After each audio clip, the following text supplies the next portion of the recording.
It's pretty common in our world today that people will tell you you have inherent value, that you are worthy, that you're deserving of unconditional love. In fact, I've probably said it myself in previous videos, but today I'm going to flip the script and I'm going to say, you are worthless. And this isn't a bad thing. It's actually an essential thing to understand in order to become worthy, to become valuable. Now, when I say you're worthless, I have in brackets beside that, until you're not. Now, I'm not saying that you're doomed. This isn't a doom and gloom video. But I want you to understand this, because once you understand this, then you can thrive and you can really come forth and share the value that you do have with the world in a way that increases your income, improves your relationships with people, and effectively, gives you the freedom and the flexibility to live life how you want, surrounding yourself with the people that you want to surround yourself with, having the income that you want, having the work that you want, all of these good things that, in my opinion, contribute to a wonderful life. So, as I say, I don't believe that you don't have any value. Not at all. But we need to understand value only matters in a certain context. In fact, the thing that we value is only valuable in a certain context. And I'm going to explain that throughout this little presentation. And we're going to go over a few places, like I've got my dad in here, dating apps, school classroom. There's a few stories that I'm going to share here that if you have the attention span to stick with me, it's going to drastically change the way that you look at everything. Because the truth is that each and every area of life, be it dating or going to school or your family or businesses, it's all the same fundamental principles that we're looking at. I have written here, life is just one big marketing campaign. And I say that as somebody who used to hate the word marketing. I used to be totally against advertising. You can't advertise to me. But over my career, I've worked with some of the biggest companies in the world, helping them with their marketing, with their advertising. So if you've ever ordered food from one of those delivery apps, I've probably worked with them. If you ever played a video game, I've probably worked with that company. I'm not going to name specific names because of confidentiality, but this is kind of where I'm coming from, okay? So I went from I hate marketing to actually marketing. And it's a beautiful thing. Like, I've reached millions of people, even with my own personal brand, positively impacting people, building a profitable business that allows me to, live a life where I get to just pretty much hang out and share my ideas and help people. So don't take it for granted. Don't be like me 10 years ago and neglect it all, because what I'm giving you here is basically everything I've come to understand about this whole world, but more specifically creating value and getting value in return, which is often money if we're talking about business. But it's the same with like relationships. Like you're getting a lovely partner that you get to come home to every day, or you have a friend that you get to hang out with, go hiking and stuff like that. So marketing plays into all of that, and that's what we're going to unpack here. The truth is, I didn't understand marketing, and what I'm going to share here is going to really make this very apparent. Your life is just one big marketing campaign. From the moment you popped out of your beloved mother and into this world, you were just selling yourself. Effectively, marketing, more or less, it's trying to get somebody to buy something. Whether it's buying a product, buying a service, buying you as a lover, as a friend, as a squash teammate, whatever it might be. So this is what we're going to unpack through all of this journey that I'm going to take you on now over the next few minutes. So the first thing we need to understand is that people live for themselves. So people are living their own lives. They're doing the things that make them feel good. Now, they will live for themselves, completely disregarding you up until a certain point, until something happens, okay? Now, people live for themselves until they have a need that they cannot meet by themselves, until they have a problem or a pain, as it's often called in the business world. I know pain points, it's a pretty, I don't know, it's got a weird connotation to it to me. I know I don't really like using it because it moves into this like manipulation. Oh, you got to find their pain points and then, you know, poke at the pain and then give them a solution to the pain. And even if they don't want the solution, you make them buy the solution. So I'm not about that. But the fundamental truth is that people don't care about you. You are worthless to other people until this happens, until they get sad or until they feel unfulfilled or whatever it is. So a need might be a need for friendship. It might be a need for intimacy. It might be a need for help with their business. It might be a need for accountability when it comes to their health and well-being. So once somebody has a problem or a need, that is an opportunity for you to become worthy, or no, not worthy, valuable, of worth, of value to them. But if people don't have any of these issues, then they're quite content. And it's unlikely that you're going to be a key player in their life. So once someone arrives at this place of having a problem, they are now in the market for a solution to that problem. Be it someone who wants a boyfriend, a girlfriend, somebody who wants a table tennis partner, whatever it might be. And this is when marketing comes in. Now, remember, your life's just one big marketing campaign. So you're always effectively marketing. And I'll get more into that as we go through this process. And I know this looks very business jargony, but it's not. These are just words that we've attached to certain things, but these processes are happening all of the time. From the moment you get out of bed and walk down to the coffee shop, from the moment you walk past the guy who's walking his dog in the park, all of this is going to play into that. So marketing then is what happens after this pain problem area. And by that I mean, this is when the people that have the problem are going to start looking for someone that has the solution. So that could be you. And I have in brackets here, brand. So you are a brand and you are continuously marketing yourself throughout the day, each and every day. And the first phase of marketing would be to gather attention. Now, we then move on to leads, conversion, and outcome. We're not going to jump ahead right away, but attention is the most basic building block of the marketing process. And so we give it 1 star because it's not like it's important, but it doesn't have big impact. So as we move up, there's bigger impact up here. But at each phase here, you are still marketing yourself effectively. You're conveying the value that you have as a client, not a client, as a business, as a friend, as a partner, whatever. So the first step is attention, and you know this video is an example of an attention grabbing asset, we could say. So I have your attention in this moment. But is your life going to change after looking at me for a second? No. Is it going to change after this video? Probably.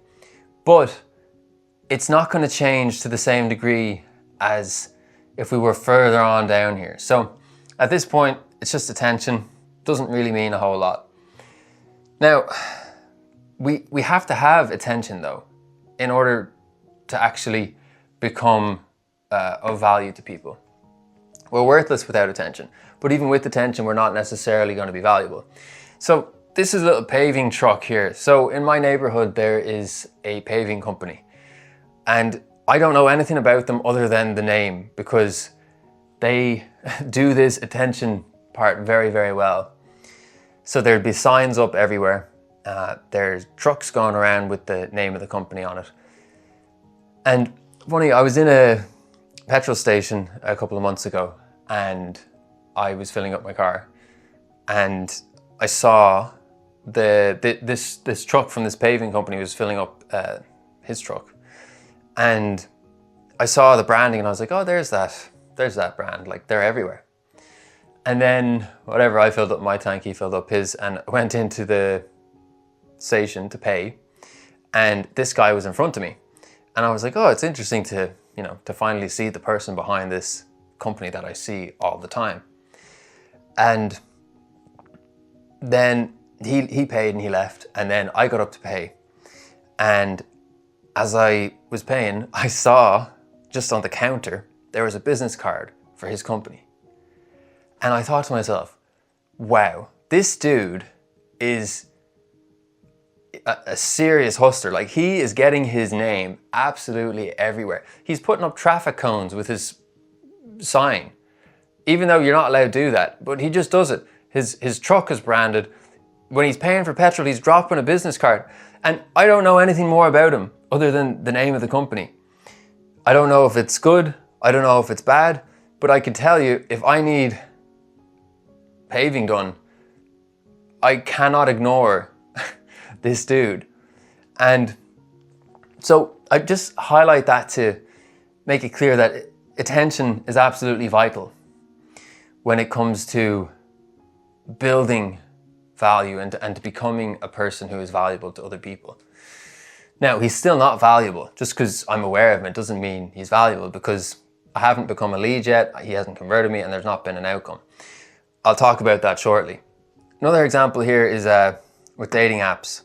This is the Tinder logo, I think. So, with dating, with relationships, it's the same process. If you want to be a valuable partner to someone, you need to get their attention. So a dating app will let you put your profile there. And then you can start getting leads and conversions, blah, blah, blah. Again, like if you're in a classroom, you're automatically getting the attention of everyone else in your class. Does that mean that they're going to be your friend? No, because they haven't become a leads yet. So let's move on to the leads, okay? So paving. If I was to call this person up and say, hello, look, I'm David, I need a patio. If he doesn't handle this part well, we're not going to move on to this part. And remember, value really only, it really stacks up here at the end, but we need to deliver value in each and every part. So he's killing it by making sure his name is everywhere. Now, if I call them up and I don't really like his tone of voice, he's not very understanding, he's not very kind, it's going to be very difficult for him to move on to the conversion phase, which is where he would sell me a service or maybe give me a consultation or something like that. Now, let's say all of this goes well. He's got my attention. I'm a lead now. I like his conversation. I like the cut of his jib. Now he's converted me.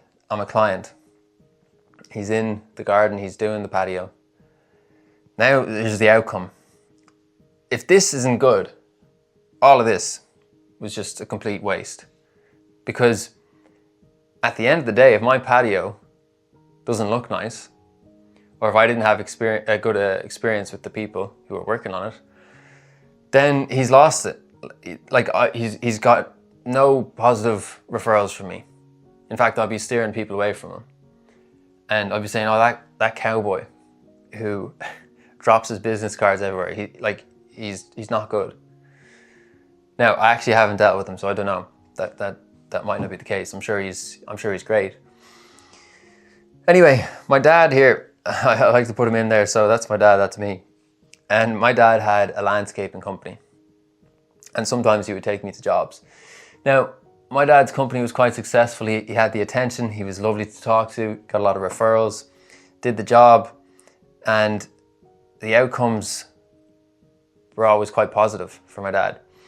And I remember one day I was at work with my dad, and I'm a terrible laborer. I'm not good with laboring things. I have a lot of respect for people that can labor for a full work day, because I would go to work with him at 8 and I'd be cooked by 9:30 in the morning. So anyway, I digress. The point here is, we'd be finished the job at the end of the day, and my dad would be tidying up stuff and, sweeping, and I'd be like, Dad, can we go?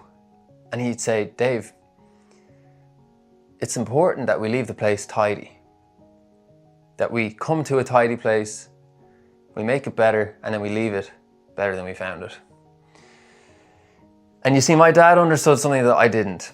I didn't understand how this part, when the job is done, that's all contributing to the marketing as well. Because this is what's going to leave a lasting impression. If you have a nice garden but the people left a mess out the front, like they didn't blow away all the leaves or whatever, you're going to be more focused on the fact that they disrespected the property. And this is the most important part of the value building exercise that we go through here. And if we don't get that right, then what was the point in all of this? You just got attention, you just got leads, you just got a sale, you got the money in the account, but then you screwed over your client or your friend or whoever it was. Like if in your friendship or your romantic partnership you're not being nice, then like that's when it really mattered. And I'm not saying it doesn't matter here. Like, it does matter here, it does matter here, it does matter here. But it really matters here as well. So your whole life is a marketing campaign, and it doesn't end when you get money. It doesn't end when you get a partner. It doesn't end when you get married. It ends when you die, I guess. Now, let's look at the dating apps again here, because I just want to give you as many examples as possible, because if you get this down in one area of your life, it's going to ripple through and help you with the other area. So like a dating app, you're on the app, you got your attention, great. The tech company sorts that out for you. Now, if you have like no picture of you, like just a blank screen or something on your dating app, you're not going to get any leads because you've screwed up this part. Similarly, if you're here and you're saying, this is what I want in a partner, I want this, I want that. If you think about that, it's like, okay, I understand what you want, but what do you have to offer? So, Paving Man, it's very clear he's offering paving services. But if you're saying, I want this, I want that, and you want this from somebody else in a relationship, who's going to want to be in a relationship with someone, or who even wants to go to the conversion, the point of having a date, if they don't know anything about you other than that you're asking for this, that, and the other? You want someone who's 6 foot, you want someone who has a sex drive, you want someone who is driven in business and blah, blah, blah.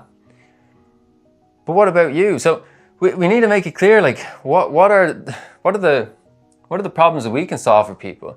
We all have problems, we all have needs and whatnot, but when we're going to get them solved, we also need to understand what we're giving in return. So like if it was my dad or this paving guy, you're giving money to get your problem solved. If it's a relationship and you want emotional connection and stuff, you need to give your heart and soul and attention and energy and stuff like that. And then if you did have a nice picture and you did actually seem to care about the people that might be dating you, you might get a date, and then you might get married or whatever you want to do. And same with the classroom, you can be in the classroom, but if you're not being smiley and friendly, you might not get chatting to anyone. So talking to people in the classroom is your leads, but that doesn't mean that they're your friends yet. So you got to do this well. You got to have a nice conversation with people. And then maybe you convert and you get a friend. And I suppose the outcome here would be, like a lasting friendship, a best friend.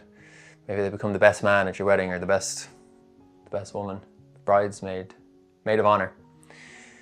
Anyway, So we need to realize that even if you have a problem, you need to still be focused on what's the solution that you're providing for someone else, because these are transactional relationships that we're here in life. You know, like no one does anything for nothing. They might tell you that they are, but you're not. You're doing it because you want to do it because you're getting something out of it. Otherwise you wouldn't do it. So we always need to be aware that if we're getting something from someone, we need to be giving them something of equal value, whatever that value is represented as. So now let's move on. Be needed, don't be needy. A lot of people will trip up at various points here. And that's fine. That's something you kind of just learn as you go through stuff. Like you realize, oh, maybe I was a bit ignorant. Maybe I was misleading at the attention stage. You know, maybe I wasn't super kind in the conversation stage. Maybe I didn't do the best job, and maybe the work fell apart. You know, all these kinds of things. Like if you're working with clients, you need to be honest in your conversations with people. Like this is what the result, like a realistic result might be. Conversion, you got to be there and in integrity and working with the people, like with your full attention. And you got to respect the outcome as well. So, you know, sometimes things don't go according to plan, and that's okay, but it's about how we handle it. And we'll get onto that shortly in this part here. But when I say don't be needed, don't be needed, don't be needy. So a lot of the time we try to force our services onto people or our friendship onto people because we have a scarcity mindset around certain things. And this is what happens when we're being needy. So when we're being needy, we have a goal and then we're trying to get that goal achieved. So my goal is I want more revenue, so I'm going to try and do all it takes to get more revenue. But if you're going to do everything it takes to get more revenue, you might lose integrity throughout this process, in which case ultimately the outcome is not going to be positive, which is the most valuable thing that you can do, is to provide a positive outcome. So if you're not providing a positive outcome, then you have tarnished your brand, you've tarnished your reputation, and you've screwed up your entire marketing, which you have built your whole life toward up until this point. And it's very difficult to recover from something like that. So don't be needy. Don't be pushing people to buy things they don't want. Don't be trying to swindle people into thinking you have a magic pill that's going to solve all of their problems, because it's not going to work out well for you. See, it's in red here. Red is bad, death. Now, when I say be needed, this means being patient, understanding that you do have value to give the people in the right circumstances. So if you want clients, do this part. Get attention. Make content. Drop your flyers into people's mailboxes if they have a thing that doesn't say no junk mail. Don't put it into the no junk mail people, because they don't want junk mail. And no offense, but your stuff is junk until it's not. You're worthless until you're not. Where was I? So once you've got your attention, then you can start working with your leads, okay? So be patient. They might not come overnight, but once they do, then you can, have a conversation, and then maybe you offer them something. But if you're trying to force leads, all of this is going to be screwed over. It's just going to be bad. So just be patient at the attention stage. Let your leads come in. Have your form set up, have your landing page, have your website, whatever you want to have to get your leads, and then talk to them. Find out what are the problems that they have, and then find out, can you solve them? If you can't, don't tell them you can, because then you're going to screw up this part. So this just requires patience, because if you're patient, people that need you will find you, so long as you're doing this. If you're impatient, you're going to be needy, you're going to be deceitful, and that's not nice. So if you want a relationship, say you want a relationship.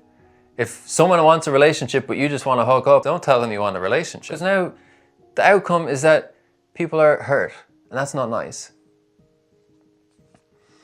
Now, a little hack to be needed rather than be needy is pick your goal, right? So let's say your goal is to get 10 clients by the end of next month. What you can do is identify then, okay, well, what am I going to do to get the 10 clients? Okay, I'm going to make videos, I'm going to have a landing page, and then I'm going to book calls, and then I'm going to speak to them and find out if I can help them. And if I can help them, they'll be a client. What you don't want to do is think that your goal is the be all end all at this point, because that's going to make you be needy. So once you've kind of got those steps, we're now going to change the goal. So the goal was to get clients.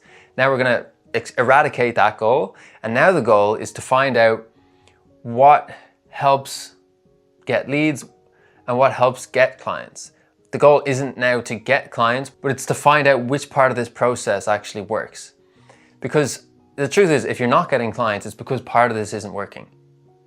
So maybe your content sucks, maybe you're terrible at speaking to people, your offer is bad or not needed, worthless in other words.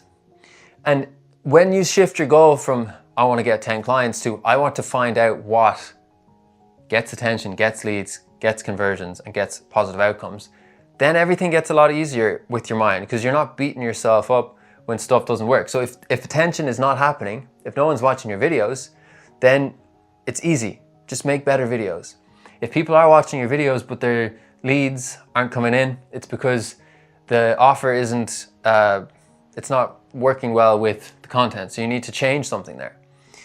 If the leads are coming but you're not converting them, it's because your sales process isn't good. If your sales process is good, but then people are angry at you after you work with them, it's because your actual operations and fulfillment isn't good.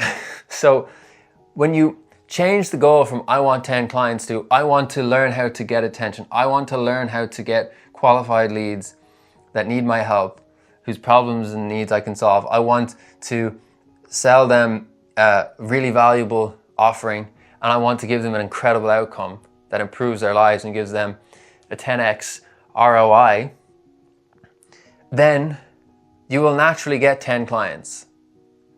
But if your goal is to get 10 clients, you're going to be needy. You're not going to respect all of these. You're not going to respect your clients. And you're just giving yourself a hard time, because the truth is this stuff takes time. And if you're not willing to be patient, you're just going to be needy. Imagine being in a relationship with someone who actually doesn't want to be in a relationship with you. How awful would that be? It'd be terrible. So why would you try and get people to be clients if they don't want to be your client? Why would you try to pressure someone in to a client relationship with you? I've heard horror stories of people that have been on sales calls with people, and the sales people are trying to sell the thing to the person, even though they don't want, like they've said they don't want the thing. And I understand all of this pain point stuff, but we need to respect people. We need to respect that people can make their own decisions. And you know, there's a fine line between, like, well, hang on, like, I can help you, and you just said you wanted my help. So what's the problem? And oh, you're gonna regret this. Like, look how much money you could make if you hired. So you can kind of see the difference there. Like, one is like trying to actually genuinely understand, and the other is like basically fighting back. Be like, no, you will buy this. Don't be needy. It's such a turn off. I have so many friends that have told me about sales reps they've been speaking to, and they feel so guilty by the end of it. So you don't need to do that. If you're patient, you'll find the people that need you. And it's going to be more fulfilling for you, because everyone's at ease and everybody feels welcome and confident and safe. So don't be sleazy. Don't be needy. All right. The final thing here that ties all this nicely and is going to give you the stamina to persist in your journey in life, but in business too, because business is life. Don't attack your problems. understand them. Another way of viewing this is find a solution. So if you have a problem, let's say the problem is you can't get clients, it's very easy to say, oh, it's so hard, I can't do this, like other people got lucky. Easy to say that, but it's not going to help you. It's just going to make you miserable. It's not going to increase your income. It's not going to get you closer to your goal. You know what does though, is understanding your problems. Because a problem and a solution are the same thing. It's the flip side of the same coin, I suppose, actually. A different perception of the same thing. Now, as I said here, if your goal, like let's say your goal is 10 clients for your service, and you can't get 10 clients, instead of saying, oh, I can't get clients, it sucks, the algorithm's against me, you just need to try and understand why you're not getting 10 clients, okay? So let's say your 10 clients is here, like 10 happy clients. Before that we have the conversion, and before that we have the leads, and before that we have attention. So like let's say you're just not getting leads. It's because obviously there's an attention issue. So if you just get the attention fixed, so try to like understand the problem. Okay, I've understood that attention is not working. I only have 4 people visiting my page per day. So I need to make better content, or whatever your traffic is coming from. And then you can just fix it once you understand it. If you're having, let's say you're in the middle of working with a client. I was really bad at this. Like in my early days, I really struggled with criticism with videography jobs I was doing. And I would want to attack when clients, you know, had a question about something. It might just be a simple question about, you know, like the backing track used on a video. And when they asked about the backing track, my body would seize up, and I'd be like, oh, how dare you ask about the backing track? It wasn't helpful. Now, what I came to learn and came to do was, rather than attacking them, I would seek to understand them. So simply put, it's like, oh, you don't like the backing track? What kind of track would you like? Like any examples you could send over. And that's understanding. And then you have a solution, because you put on the right backing track, you send it back over to them, and then they say, oh, I love it. I love the new backing track. Thanks so much for doing that. Here's your money. And now David's nice to work with. Oh, I had a great experience with David. If you're having conflict with your friends, your family, whoever, if you attack them, it's fighting fire with fire. So you get 2 upset people all of a sudden. You know, like imagine that guy was upset about the backing track, and then I said, well, I'm upset that you're upset about the backing track because I really like that backing track. That's just not helpful. Now we just have 2 angry people and we've got a bad backing track. So don't forget, this is part of the marketing too. When you're delivering the work, that's building your brand each and every day. You know, if you smile at someone versus scorning at someone, that's building your brand. So which way do you want to build it? Keep that in mind, and you will quickly find that life gets a lot easier because you know where you need to be. And if there's nowhere for you to be, like let's say there's no clients coming in, have your own stuff going on. Always be working on something. If you want to date someone but they're busy, go be busy. Find a hobby. Live your life. Because when you do, you're going to be there, and you're going to be strong and willing and able when someone comes to you with a need. You know, some clients, they just don't need you right now. So are you going to be needy and try and chase them? Like, oh, hey, I've got a discount. Or are you going to build your brand by doing something else, whatever it is? I don't know what you want to do. Exercise. Make more content. Buy a new camera and try a new lighting setup. And if you do that, then you're going to be in an even better position to help them when they do have a problem again. Because problems come and go. We don't always have them. And that's beautiful. That's part of life. That means you're doing this part right.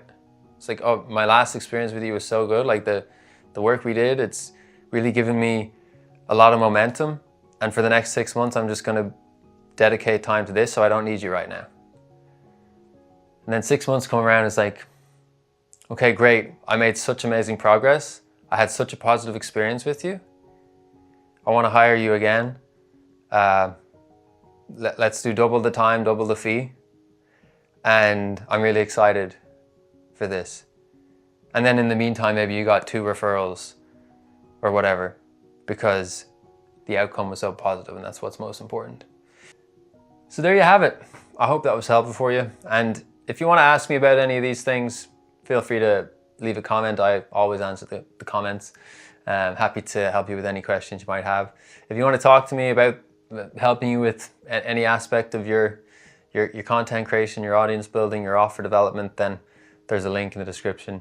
You can book a free call with me. We can have a conversation and see if I can help you. And there's also other free resources there. There's a free content creation course, and there's a free offer template that will help you get clear on who you're speaking to, what your offer is. And until the next time, have a great day.